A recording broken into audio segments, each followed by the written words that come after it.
11 आम के जो पत्ते जिस डाली में लगे होते हैं, वो डाली कोमल सी डाली, 11 टुकड़े महाराज। एक कच्चे सूत से लपेटकर 11 बार उसका भाग, जब उसको लपेट लोगे इस तरह से इकट्ठा करके, आगे का जो भाग है 11 बार कच्चा सूत लपेटने के बाद जो भाग पीछे का आगे का कोई भी हो, उसको शहद में डुबाकर शिव जी को समर्पित कर दो। किस जगह पर रखना है? अशोक सुंदरी वाली जगह। अशोक सुंदरी की जगह जानते हो आप लोग, पहले भी आपको बताया है, आज फिर आपको वर्णन कर दी। जैसे ये गोल जलाधारी है, ये शिवलिंग रखा है, ये दो जहां से पानी बह रहा है बाबा के चरणारविंद, राइट में श्री गणेश जी का स्थान, लेफ्ट में कार्तिकेय का स्थान, बीच में अशोक सुंदरी की जगह। शंकर भगवान की 6 लड़कियां हैं। भगवान शंकर के 13 बच्चे, 13 बच्चों में से 6 लड़कियां, उस 6 लड़कियों में से एक लड़की का स्थान, भगवान शंकर की एक बेटी का स्थान, अशोक सुंदरी का स्थान सामने पद्म पुराण में स्पष्ट किया। ये स्थान अशोक सुंदरी का। शंकर भगवान की जलाधारी में पार्वती जी का हस्तकमल, ऊपर से जो एक एक बूंद पानी गिरता है, ये शंकर भगवान की 5 लड़कियों का स्थान है। जया, विषहरा, शामरी बारी, दौतली और देव। शंकर भगवान की 5 लड़कियां भगवान शंकर के मस्तक पे जल की धार गिरा रही हैं।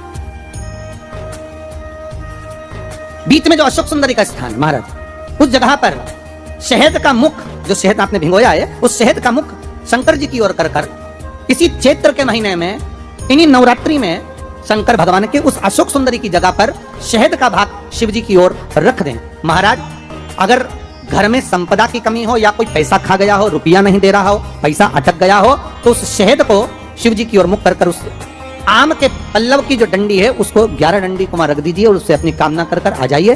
हो सके उस शहद में से थोड़ा सा शहद किसी रुमाल पर, किसी कपड़े में लगाकर उसको रख लीजिए। जिस व्यक्ति से पैसे लेना है, जिस व्यक्ति से पैसे मांग रहे हो, उससे एक बार जाकर मिल लीजिए, एक बार उसको खबर कर दीजिए। बाबा चाहेगा भोलेनाथ तो नवरात्रि में ही पैसा वापिस आ जाएगा, अगर शिव कृपा कर दे। ये बाबा की कृपा। आम का पल्लव कोई साधारण नहीं जिसको कलश के ऊपर रखा जाता है, शिव की कृपा। जिस आम के पेड़ पर स्वयं कामदेव चढ़कर भगवान शंकर के तीसरे नेत्र द्वारा जलकर भस्म हो जाते हैं, वो आम का पेड़ साधारण नहीं हो सकता, सहज नहीं।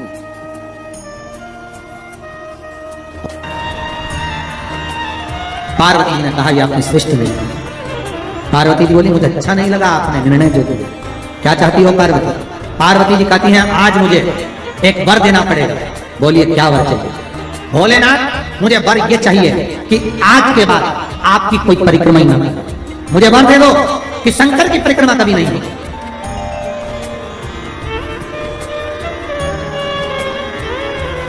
शिव की परिक्रमा का विधान नहीं होगा। शंकर भगवान ने पार्वती को तथास्तु कर दिया। आज के बाद शंकर के मंदिर में शिवलिंग की कोई परिक्रमा नहीं करेगा। कभी आपने करते हुए देखा किसी को? नहीं। शंकर की परिक्रमा होगी तो आदि यहां से चालू होगी, वहां तक जाओगे फिर वापिस आएंगे। यहां तक शिव महापुराण की कथा कहती है कि शंकर की आरती के बाद जो परिक्रमा भी होती है ना, वो भी पूरी नहीं करना चाहिए, आदि कर कर वापिस हो जाना चाहिए। शिव की आरती के लिए कई लोग शंकर जी की आरती उतारने के बाद परिक्रमा करते हैं, आरती की थाली लेकर चारों तरफ घूमते हैं, उसको भी आधा घूमो और आधे में वापिस। शिव परिक्रमा का वर दीजिए, आप वर प्रदान करो, हमें वर दे दीजिए। पार्वती मैं तुझे वर देता हूं, शिव की परिक्रमा कोई नहीं करे, और अगर शंकर की परिक्रमा कोई भूल से भी करेगा तो उसको दोष लगेगा, उसका पुण्य छिन्न। इसलिए शंकर की परिक्रमा लोग नहीं करते क्योंकि उनने जो दान करा, पुण्य करा, सत्कर्म करा, भजन करा, कीर्तन करा, उसका पुण्य धीरे धीरे धीरे धीरे समाप्त होते चले जाता है, उस पुण्य की छिन्नता होती है। नहीं। पार्वती जी बोले प्रभु हमें मेरा निवेदन स्वीकार करेंगे? बोलो क्या बात है? पार्वती जी बोलती हैं आपने गणेश जी को प्रथम पद दिया है तो इस कार्तिकेय को भी प्रथम पद प्रदान करिए। शिव जी बोले ये नहीं हो सकता क्योंकि प्रथम पद एक ही होता है, प्रथम पद केवल एक होगा और वो एक पद मैंने प्रदान कर दिया। अब मैं दूसरा पद कैसे दे सकता? मैं दूसरा पद कैसे प्रदान कर सकता? मैं दूसरा पद कैसे दे सकता? पार्वती एक काम हो सकता है, बोलिए प्रभु। मैं कार्तिकेय को कुछ ऐसा बना देता हूं कि जहां पर गणेश प्रथम पद में रहेगा तो यह कार्तिकेय भी प्रथम पद में पूजा जाएगा। बना दीजिए। भगवान शंकर ने कार्तिकेय को श्रीफल का निर्माण कर दिया। स्कंद पुराण का क्या बनाया है? श्रीफल, नारियल। ये नारियल किसका प्रतिबिंब है? तो कहा ये कार्तिकेय जी का प्रतिबिंब है। किसका प्रतिबिंब है? कार्तिकेय जी। तो गणेश जी की पूजन जो कलश के रूप में होती है तो उसके ऊपर जो श्रीफल रखाता है वो स्कंद देव है, कार्तिकेय है। वो स्कंद देव, वो कार्तिकेय। जो रखाया गया फल है वो कार्तिकेय का प्रतिबिंब है। अगर प्रथम में गणेश पूजाएगा तो ये कार्तिकेय पूजाएगा। इसलिए श्रीफल महाराज, श्रीफल कार्तिकेय का प्रतिबिंब है। सारी 33 कोटि देवताओं की सेना का सेनापति कार्तिकेय सारे ग्रहों को शांत करने के लिए, कार्य को सिद्ध करने के लिए, कार्य की सफलता के लिए, व्यक्ति की मनोकामना पूर्ण करने के लिए कलश के ऊपर क्या रखा जाता है? जम के बोलिए, नारियल, श्रीफल रखा जाता है जो कार्य की सफलता प्रदान करता है।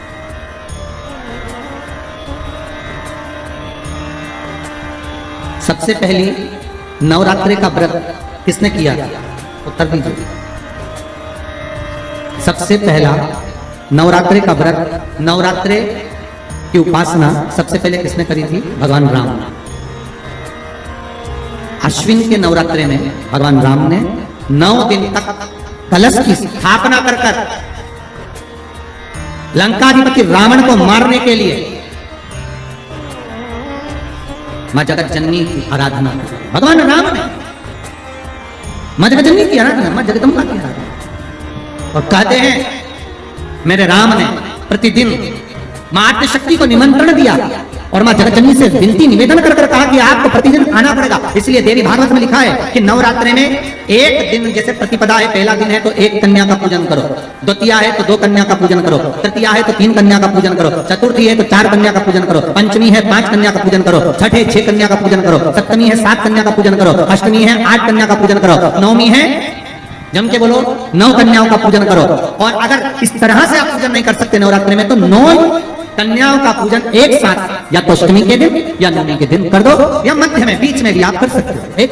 पर अगर आपकी कोई कामना है, आपकी कोई इच्छा है, मालूम पड़े, जैसे कई लोग कहते हैं कि हमारी इच्छा है, हमारी वो मकान नहीं बिक रहा, या हमारी वो जमीन नहीं खरीदी जा रही, या हमारी कोई कंपनी नहीं डर रही, या हमारे काम में ये अड़चन आ रही है, तो नवरात्रि में, 4 नवरात्रि में से किसी भी नवरात्रि में आप नियम बना लो कि एक कलश की स्थापना कर एक दिन में 1 कन्या का पूजन कर उसको भोजन कराना, लाल वस्त्र देना, लाल चुनरी देना, दूसरे दिन में 2 कन्याओं का पूजन कर लाल वस्त्र ओढ़ाना, लाल चुनरी देना, तीसरे दिन में 3, चौथे दिन में 4, पांचवें दिन में 5, ऐसे 7-9 दिन तक एक कन्याओं के क्रम को बढ़ाते बढ़ाते बढ़ाते बढ़ाते आप उस पूजन का विधान प्रबल कर सकते।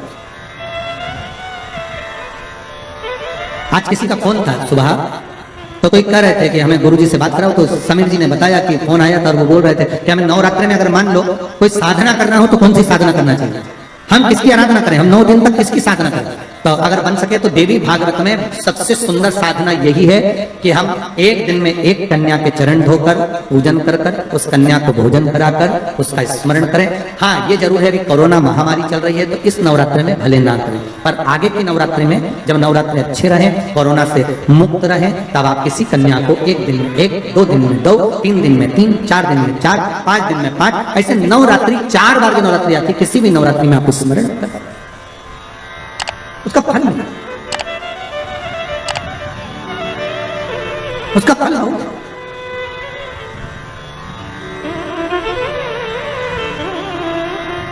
जैसे बेलपत्री का किया गया दान छिन्न नहीं माना गया। किस चीज का दान? जम के बोलिए जरा। बेलपत्री, बेलपत्री का किया गया दान छिन्न दान नहीं है, समाप्ति नहीं होती। बेलपत्री अगर आपने कोई आपसे कहा जी तुम्हारे यहाँ बेलपत्री लगी है, जरा 8 दे दोगी क्या? बिल्कुल। और उससे कहो बेलपत्र तू मत तोड़, हम तोड़ कर, और अपने हाथ से बेलपत्र निकालकर उसको दो दान। ये छिन्न दान नहीं है, ये समाप्त नहीं होता। ये बेलपत्र का दान अविरल दान बढ़ता है, सुख का भाग। ये छिन्न होने वाला। एक बार आदि शक्ति मां जगत जननी जगदम्बा दुर्गा भवानी भगवान शंकर के पास जाती है और भगवान शिव से मां जगतजननी दुर्गा भवानी ने एक बात कही कि प्रभु सुनिए,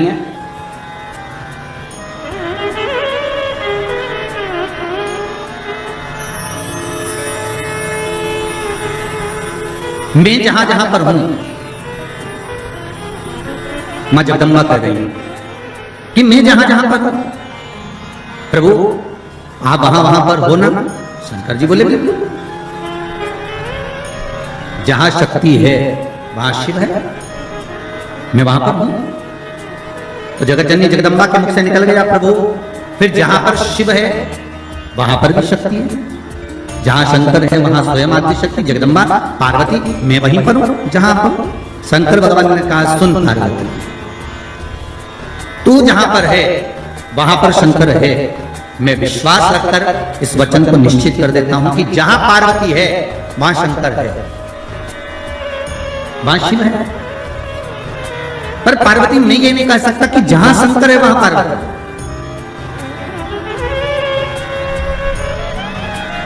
जहां पार्वती है वहां शिव है, ये पता है।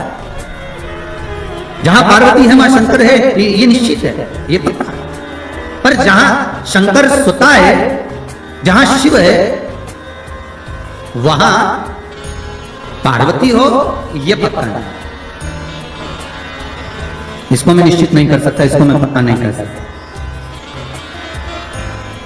पार्वती जी की आंखों से अश्रु बहने लगे।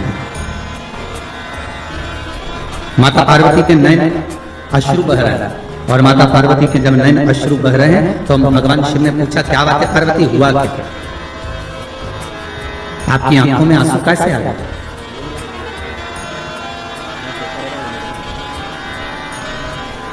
ये अश्रु क्यों आ रहा है, किस लिए?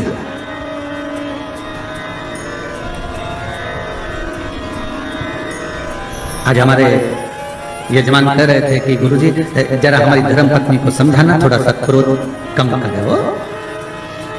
तो हमने कहा जरा तुम अपनी धर्म पत्नी से बात करवाइए। तो उन्होंने अपनी धर्म पत्नी से बात कराया, तो उनको देखकर लगा कि क्रोध तो करती होंगी, पर यह भी पक्का है कि इनका स्नेह पति के प्रति ज्यादा ही होगा। क्योंकि शिव महापुराण की कथा कहती है कि पार्वती ने शंकर भगवान से 2 वर मांगे थे काशी की भूमि में। पार्वती जी ने शंकर भगवान से 2 वर मांगे थे। पहला वर माता पार्वती ने शिव जी से मांगा था कि पहला वर दीजिए जिस पति पत्नी में झगड़ा हो उसमें प्रेम बहुत बढ़े। तो शंकर भगवान ने कहा तथास्तु, तो उसका एक असर तो आज दिख दिया। ठीक है, मतलब जब बात सामने आ जाए तो समझ लो कि मतलब शिव जी ने जो वर दिया था वो गलत नहीं है। कि जहां पर प्रेम बहुत हो, पार्वती जी कर रही है कि ऐसा वर दो जहां प्रेम, जहां झगड़ा होगा वहां प्रेम जरूर होगा। तो वहां प्रेम बना हुआ है, वहां इसने बना हुआ है। और दूसरा वर माता पार्वती ने मांगा था कि काशी में जो मरेगा, काशी में जिसके प्राण छूटेंगे उसको गुरु मंत्र आपको देना पड़ेगा। इसलिए भारत की भूमि के सबसे ज्यादा मुर्दे, भारत की भूमि के सबसे ज्यादा शव अगर कहीं जलते हैं तो वो काशी में जलते हैं। क्योंकि शंकर भगवान ने पार्वती को यह वर प्रदान किया था। अगर आप कह रही हो तो ठीक है कि काशी में जो मरेगा उसको गुरु मंत्र में दूंगा, पर पार्वती जी के मन में आया कि आपने तो कह दिया कि काशी में जो मरेगा गुरु मंत्र आप दोगे, पर प्रूफ क्या रहे, सबूत कि आपने गुरु मंत्र दिया, ये सबूत कहां से आया?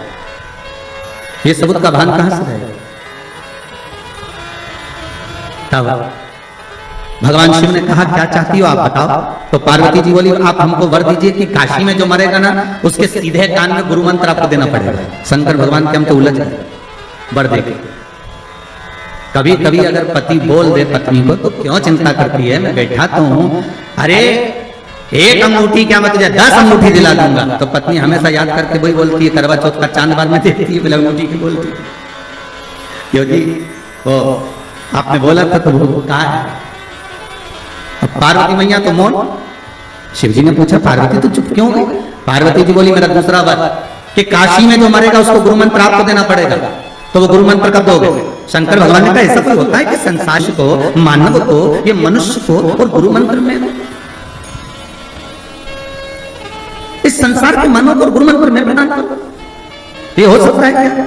नहीं नहीं नहीं, मंत्र तो आपको देना ही पड़ेगा, मंत्र तो आपको देना ही है। ठीक है, पर पार्वती संसार के लोगों को अगर मैं गुरु मंत्र दूंगा तो उसमें श्रेष्ठता रहेगी क्या? पार्वती जी बोली क्यों नहीं रहेगी, आप तो मंत्र दीजिए बस। भगवान शिव ने वचन दे दिया, ठीक है तू बता, मैं गुरु मंत्र देने को तैयार हूं, मैं गुरु मंत्र दे देता हूं। क्या करना है? पार्वती जी ने कहा आप एक काम करना, मरने वाले के सीधे कान में गुरु मंत्र दे देना और सीधे कान में गुरु मंत्र देकर और उस कान को बस मोड़ देना। आप मंत्र देना और कान को मोड़ देना, मैं समझ जाऊंगी कि आपने मंत्र दे दिया। शिव जी ने कहा वचन दे दिया, ठीक है। तो इसलिए आज भी नियम है महाराज, दुनिया के लोगों का आज भी भाव ये वर्णन करता है कि काशी में मरने वाले का सीधा कान अपने आप टेढ़ा हो जाता है। आज भी लोग भाव में कह देते हैं कि काशी अभिमुक्त नगरी, काशी मोक्ष नगरी है। और कितने किस्मत वाले हो भाई आप लोग, हो पंडितारा वालों।